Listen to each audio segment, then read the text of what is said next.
Hallo und herzlich willkommen zu einer weiteren Folge Fate Day Night.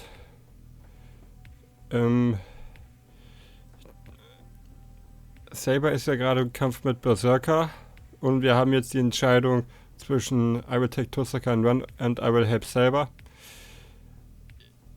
Ich weiß schon, was ich nehmen werde, eben weil ich halt die Geschichte schon kenne. Gehe ich mit I will help Saber. I refuse to abandon someone when they are down. That's how I've always lived my life. And most importantly, I can't leave the girl who fought so hard to protect me.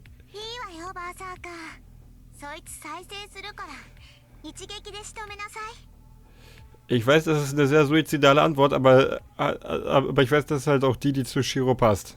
Berserker rumbles back into movement. Why you? I run forward as fast as I can. I can't possibly do anything against that monster. But the least I can do is to get Saber out of the way and save her from Berserker's attack. I fall. Why?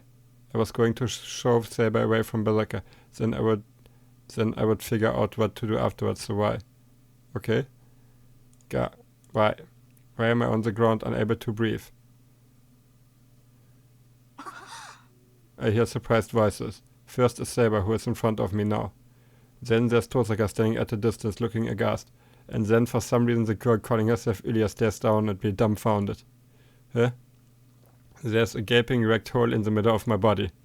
I'm on the ground, on the asphalt. There's only a little blood considering how big the wound is. I see some withered branch looking things and some shattered stuff. And man, that looks painful. All those parts scattered around. I get it. How dumb am I? So I didn't make it. I could never have pushed Saber away, so I was just her shield. And then that ungodly huge machete thing took a good chunk out of my stomach. Gah. I can't believe I failed at a time like this. I tried my best to be a hero of justice, but I screwed it all up when it really mattered. Yep, das ist nicht genau das Ergebnis, was ich haben wollte. The silver-haired girl's face is blank as she speaks. After standing there dumbfounded, she just says,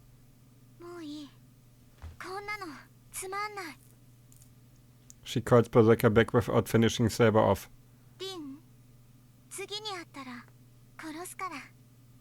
Sehr freundlich. The girl leaves. After she disappears, I completely black out. Wie gesagt, ich habe da den Vorteil, dass ich halt die Story schon kenne. Deshalb wusste ich, dass das die Entscheidung ist, die ich treffen sollte. I lose consciousness. I'm really dead this time. I somehow survived when Lancer killed me last time, but my luck's definitely run out. There's no matchcraft that could save a person who just lost half his body.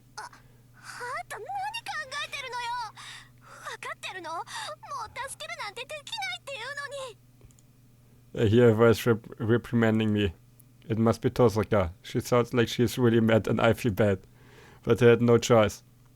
I'm not good at everything like her. All I have to work with is my body. That is why the only thing I could do was to risk it all using my own body.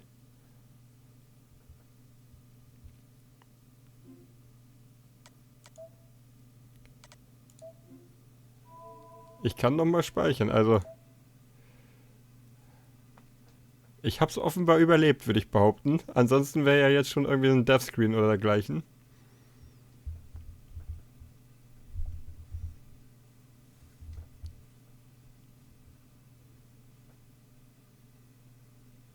Winter 5 years ago. It was a beautiful moonlight night. I was just enjoying the sight with my father, Kiritsugu Emiya. It was winter, but it wasn't very cold. On the veranda, it was just a little chilly, the perfect weather to watch the moon. Kiritsugu didn't go outside much anymore. He rarely went out, and he spent most of his time lounging around the house. Every time I recall this, I still feel regret. Why didn't I realize that he was acting the way any creature does when they know that time is almost up?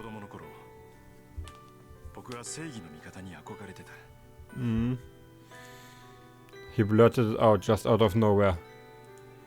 My father, who already seemed like a champion of justice in my eyes, said that as if he were reflecting on a memory. What you wanted to? So you gave up on it? I asked, unable to completely hide my disappointment. Kiritsugu smiled apologetically and looked up at the distant moon. 残念ながらね。ヒーローは期間限定で大人になると名乗るのが難しくなるんだ。そんなこともっと早くに気がつけばよかった。That made sense to me. I wasn't sure why, but if Kiritsugu said it, then it had to be true. Oh well, that's too bad. そうだね。本当にしようがない。Kiritsugu nodded in agreement, so I just kind of blurted something out as if it were a natural thing to say. Okay, if you can't do it, then I will do it for you. You can't do anything because you're an addict, but I can. You can leave your dream to me. Because I will make it a reality. The bold promise made my father smile. His face said everything I needed to know. Kiritsugu made a long, content sigh and whispered, 安心した。 There, he closed his eyes and so too his life came to a close. He looked so peaceful, like he was just going to wake up in the morning, so I didn't think much about it. Maybe it was because by then I was used to seeing death. On a winter night, the man I called my father looked up at the moon and entered a long sleep. The yard was dead silent, not so much as a single chirp from an insect. I still remember how fiercely my eyes blazed in that bright, clear night. I didn't cry aloud, nor did I feel sad. But tears flowed down my cheek until the moon sank past the horizon. This happened in the winter, 5 years ago. I probably cried 10 years worth of tears in that time, so after that there was nothing left. Fujine's dad took care of the funeral arrangements, and that's how I ended up living in the Emiya mansion all alone. Kiritsugu's passing didn't change anything for me. I was set on becoming a man who champions justice and does what is right, just like my father, so I didn't have time to sit around. That's right. I never talk about this, but I still remember it. 10 years ago, a man saved me from a fire. He picked up a burned, dying child and carried him out of hell, weeping with joy. I have admired him ever since. Nobody saved me. I couldn't save anyone. In the ruins of the fire there was only a boy who was saved, and the man who saved him. That's why I aspired to be like him. I wanted to become a hero of justice that saves people and doesn't let anyone die. That's who he wanted to be, and he passed his wish on to me before quietly letting the curtain fall. It's only natural for a child to follow in their father's footsteps. Shiro Emiya must become a hero of justice and save someone the same way that he was once saved. I swore to myself I would do it. I vowed to fulfill the dream of the man I most admired. But honestly, I didn't know how. What did Kiritsugu mean by doing the right thing and championing justice? How can I grow up faster? Is there some magical way to make Kiritsugu's dream of making everyone happy come true? Seriously, what am I supposed to do when I become a master and I can't get the blonde girl with me out of my head?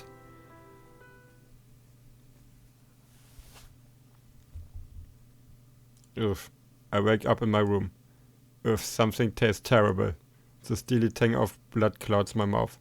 It pooled in my mouth while I slept, and every time I breathed heavy metallic air filled my lungs. I'm not so sure why I feel this way. A violent urge to vomit makes me want to go wash my face in the restroom. Okay, I lift myself out of bed. Dizziness sets my head spinning. Feeling uneasy on my feet, I plant a hand on the wall. Oof. I try to move, but it only makes the nausea worse. No, it's more pain than nausea. My body feels sluggish, and my insides seem to churn whenever I move. I imagine this is about what it would feel like if someone forced hot lead down my throat. Oof, imagining that is making me feel like I'm going to run a fever.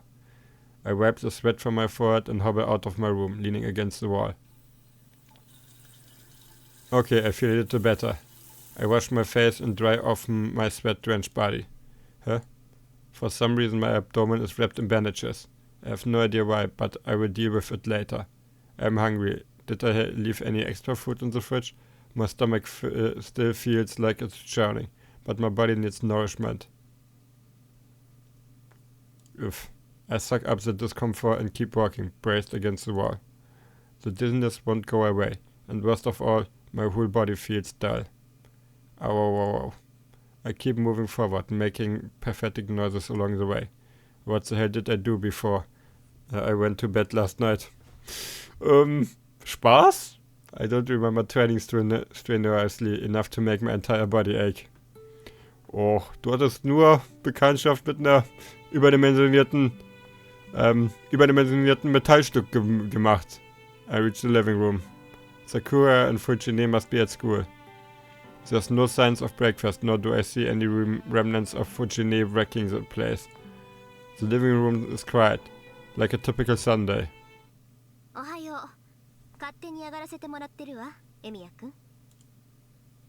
Or not. Tosaka sitting on the floor by the table in the living room. She is so calm, like she owns the place, so much so that I feel like the guest here. I have no idea what to say, so I plop down on a cushion. And then I take a deep breath. Tosaka, why are you...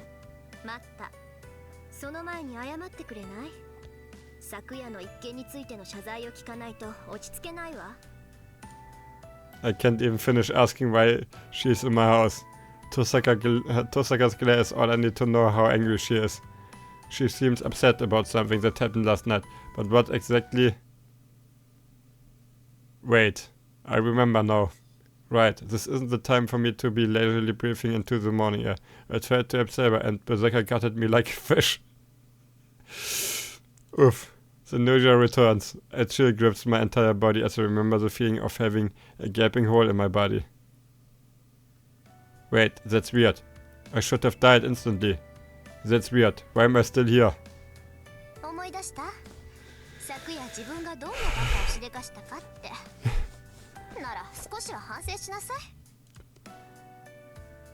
Tosaka asked critically. That kinda ticks me off. My brain frozen since seeing Tosaka in my living room finally grinds into action. What are you talking about? I had no choice. Well, sure, it might seem like an idiotic move if you just look at the results, and I definitely meant for it to go better than it did. So I wouldn't say it was a mistake. I return her glare instinct that I'm not an idiot. Insisting that I'm not an idiot. Du bist der Idiot, weißt du schon?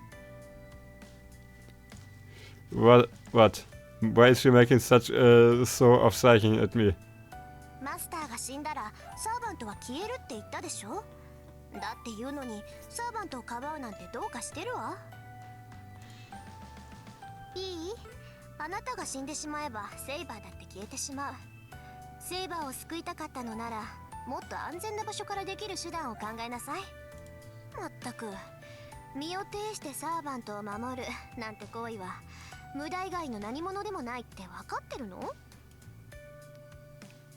I wasn't shooting her. I was just trying to get her out of there. I didn't think that would happen to me.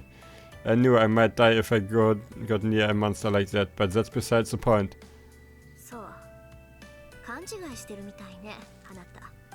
Tosaka only looks more irritated, like she knows exactly what I'm thinking.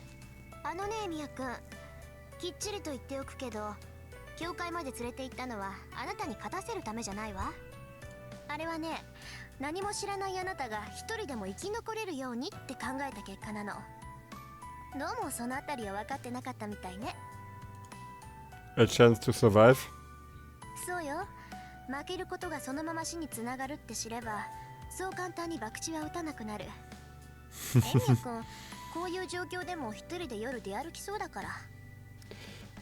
Das ist noch untertrieben, würde ich behaupten.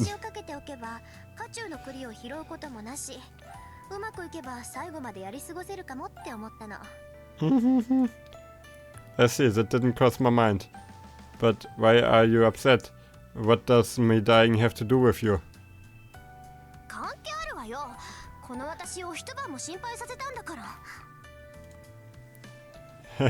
Tosaka is practically throwing a tantrum. But okay. It actually feels good to have someone worry about me. From her tone, it sounds like Tosaka was the one who took care of me. Is that so? Guess I owe you one, Tosaka. Thanks. I bow my head in appreciation and apology. わかればいいのよ。これに懲りたら次はもっと頭のいい行動してよね。Tosaka quickly turns away. She might still be edgy, but I feel like she's in a better mood. じゃあこれで昨日のことはおしまいね。本題に入るけど、真面目な話と昨日の話、どっちにする？ Tosaka promised me matter-of-factly.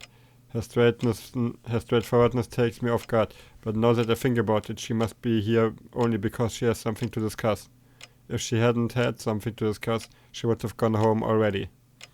Tosaka is my enemy, so what could she have to talk about that would prompt her to stay in enemy territory? I'm curious to know what she is thinking, and I also want to know what else happened last night. I have to ask anyway, so...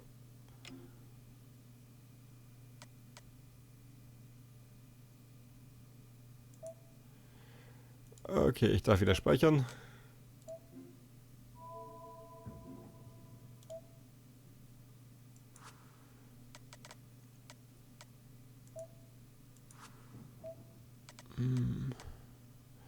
Das...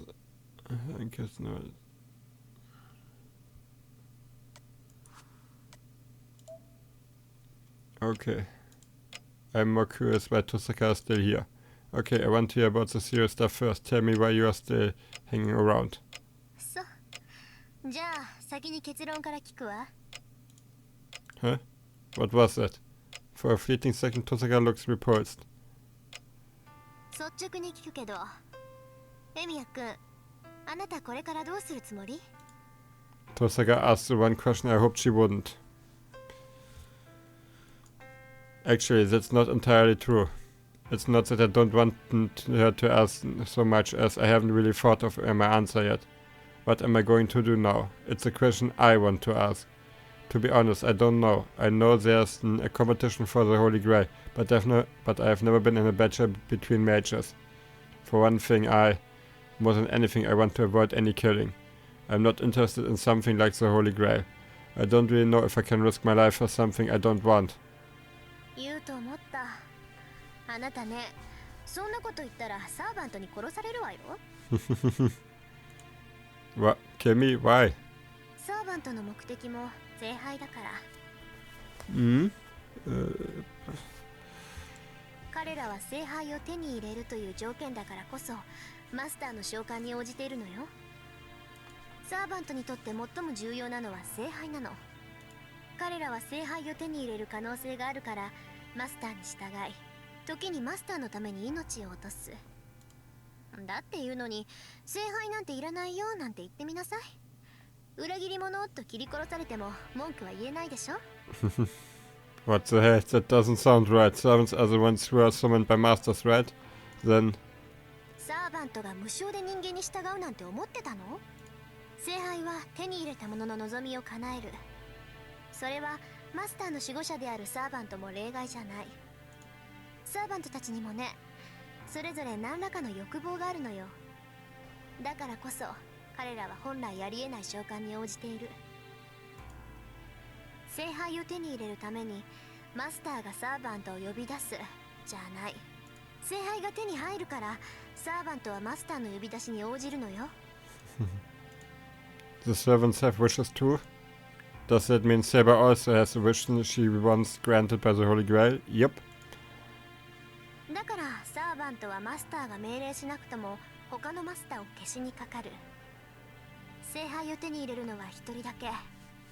自分のマスター以外に聖杯が渡るのは彼らだって承知できないのよ。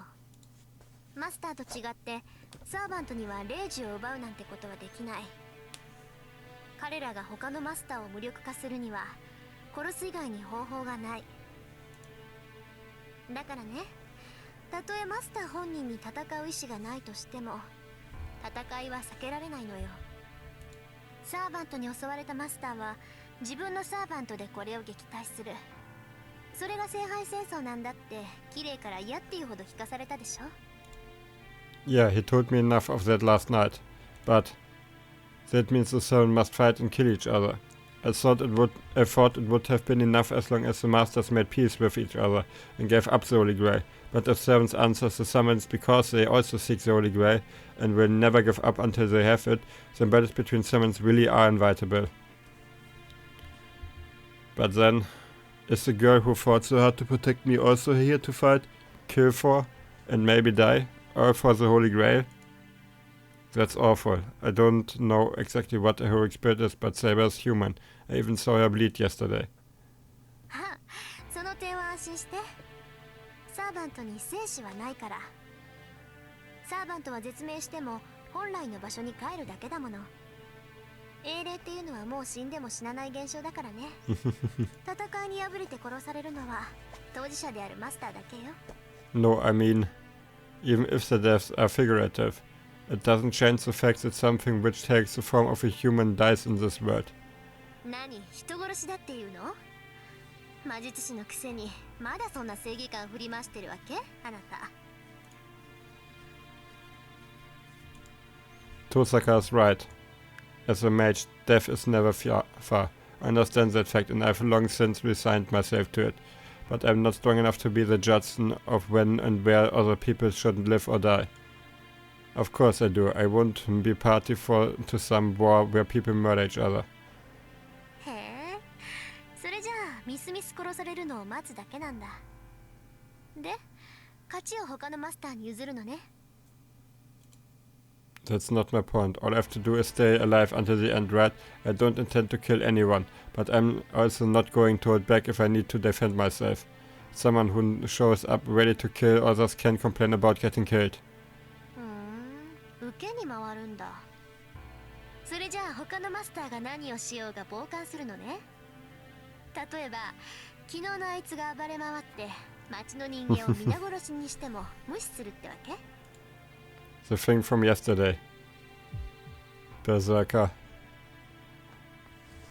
That twisted inhuman demon. It's strong enough to level a house with a single blow. If it set its mind to it, I'm sure it could destroy all of Miyama overnight. To make matters worse, sevens can turn into spirit form. Humans who lack the ability to sense the supernatural can't even see them. But as soon as sevens materialize, they can interact with the physical world. You could say they are the ultimate weapons. No modern technology or weaponry can affect a spiritual form. Our attacks don't work on them, but they can hurt us. It's a depressingly one-sided arrangement. From a normal person's point of view, sevens may as well be natural disasters. When people die to an invisible killer, those deaths will just be treated as accidents or natural causes. What do you mean? Don't masters and servants only attack other masters? What do the people in town have to do with it? ええ、そうだったらどんなに平和なことか。けど、それなら見届け役の綺麗なんていらないでしょ。一つ言い忘れていたけど、サーバントっていうのは霊なの。彼らはもう完成したものだから、今以上の成長はない。けど、燃料である魔力は別よ。蓄えた魔力が多ければ多いほど、サーバントは生前の特殊能力を自由に行使できるわ。そのあたりは私たち魔術師と一緒なんだけど、あなたこの意味わかる？ Yeah, it's like repeatedly using magecraft. Magical energy is like gunpowder, the mage is the gun itself. Like how there are different guns, pistols, rifles, shotguns, mages all have a variety of abilities. To continue the metaphor, sevens are more like artillery cannons than firearms. They burn a huge amount of gunpowder to launch massive shells. そうよ。けどサーバントたちは私たちみたいに自然からマナを提供されてるわけじゃない。基本的に彼らは自分の中だけの魔力で活動する。それを補充するのが私たちマスターで、サーバントは自分の魔力プラス主であるマスターの魔力分しか生前の力を発揮できないの。けどそれだとあなたみたいに半人前のマスターじゃ優れたマスターにはかなわないってことになるでしょ。その抜け道っていうか、当たり前って言えば当たり前の方法なんだけれど、サーバントは他から魔力を補充できる。サーバントは霊体だから同じものを食べてしまえば栄養は取れるってこと。Eating something similar? You mean other spiritual bodies, but what kind of spirits would they eat? 簡単でしょ。自然霊は自然そのものから力を汲み取る。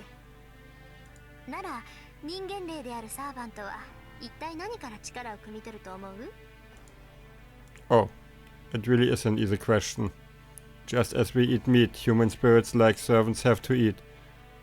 ごめんと。まあ魔力の補充なんて聖杯に補助されたマスターからの提供だけで大抵は事足りる。けど一人より大勢の方が大量摂取できるのは当然でしょ。はっきり言ってしまえばね、実力のないマスターはサーバントに人を食わせるのよ。サーバントは人間の原感情や魂を魔力に変換する。自分のサーバントを強くしたいのならそれが一番効率がいい。人間を殺してサーバントへの生贄にするマスターは決して少なくないわ。Sacrifice. Are you saying there might be masters also who go around killing people to make their servants stronger, if they are not choosy about their methods? そうね。けど頭のいいやつならそんな無駄なことはしないんじゃないかな。いい？サーバントがいくら強力でも魔力の器そのものには限界がある。能力値以上の貯蔵はできないんだから殺して回るにしても限度があるわ。それにあからさまに殺人を犯せば教会が黙ってないし、何よりそのシーンからサーバントの能力と正体が他のマスターたちにバレかねない。もちろんマスター自身の正体もね。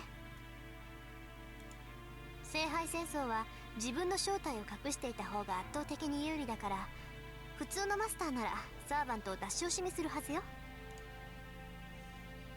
I get it. If you don't let anyone know you are a master, then the other masters won't attack you. Conversely, if the other masters know who you are are just asking to be ambushed. It stands to reason that no one would be reckless enough to let their servant attack civilians and risk getting exposed. Well, that is a relief. As long as a master doesn't order it, servants shouldn't indiscriminately attack people. でしょうね。仮にも英雄だもの。自分から人を殺して回るやつはそもそも英雄だなんて呼ばれないだろうけど、もう断言はできないか。Sagen wir mal so, Helden ist so eine Definitionssache. 暴虐者だからこそ英雄になった例なんていくらでもあるんだし。Tosaka just casually raises a truly terrifying point that she sounds genuine about, rather than sarcastic or ironic, tells me how much of a realist she is. とりあえず確認しておきたかったことはそういうこと。サーバントがどんなものかは分かったでしょ。聖杯戦争に勝ち残ろうとしているのはマスターだけじゃない。この戦いに参加した以上、エミヤ君は自分のサーバントを律する義務がある。An obligation to control my servant, so I need to ensure my servant doesn't attack people as well as other servants. 少しは自分の立場が理解できた？なら次はあなたの体のことね。エミヤ君、あれから自分に何が起きたのか覚えている？ Well, I remember and all, but I ran over to Saber and Berserker literally tore my guts out. I lost consciousness, so I don't know why I'm alive, let alone what happened after that. そんなことだろうと思ったわ。本題の続きに入る前にそこんところだけ説明してあげる。Ich würde sagen, an dem Punkt beende ich jetzt diese Folge. Vielen Dank fürs Zuschauen und bis zum nächsten Mal. Ciao!